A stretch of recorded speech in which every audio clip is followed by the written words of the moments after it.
देश की रीढ़ की हड्डी कहे जाने वाले बैंकिंग सेक्टर के लिए बैड लोन एक बड़ी मुसीबत बन चुका है। लेकिन शुक्रवार 21 मई को सुप्रीम कोर्ट ने बैंकों को राहत देते हुए एक अहम फैसला सुनाया है। दरअसल कोर्ट ने बैंकों के लिए बैड लोन के गारंटर से अपना बकाया वसूलने का रास्ता साफ कर दिया है। इससे बैंकों को अपनी बैड लोन बुक क्लियर करने में मदद मिलेगी।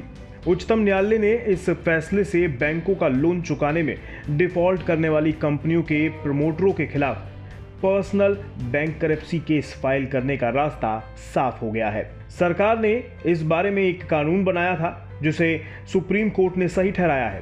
कोर्ट के इस फैसले के बाद बैंक अब उन कंपनियों के प्रमोटरों के खिलाफ पर्सनल बैंकरप्सी का केस दायर कर सकते हैं जिनकी कंपनियां कर्ज समाधान के लिए NCLT को भेजी गई हैं।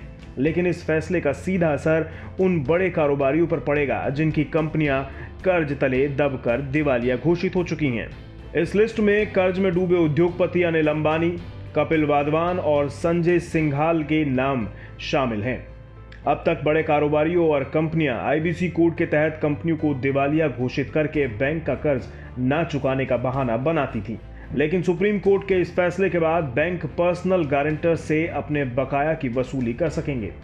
यानी कि अब बैंक वसूली के लिए दिवालिया हो चुकी कंपनी के अलावा उसके गारंटर की संपत्ति से भी अपने पैसे की वसूली कर सकती है।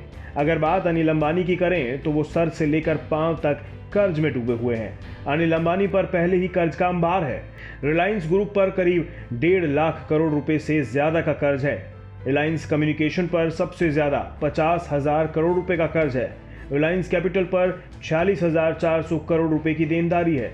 रिलायंस इंफ्रा पर 23,144 करोड़ रुपए का कर्ज है। रिलायंस पावर के पास 31,700 करोड़ रुपए बकाया है और रिलायंस नवेल एंड इंजीनियर पर 10,000 करोड़ रुपए का कर्ज बकाया है। हालांकि किसी कारोबारी के लिए कर्ज लेना कोई बड़ी बात नहीं है, लेकिन अनिल अंबानी के लिए किसी मुसीबत से कम साबित नहीं हुआ है। एक के बाद एक उनकी कंपनियां डूबती चली गईं।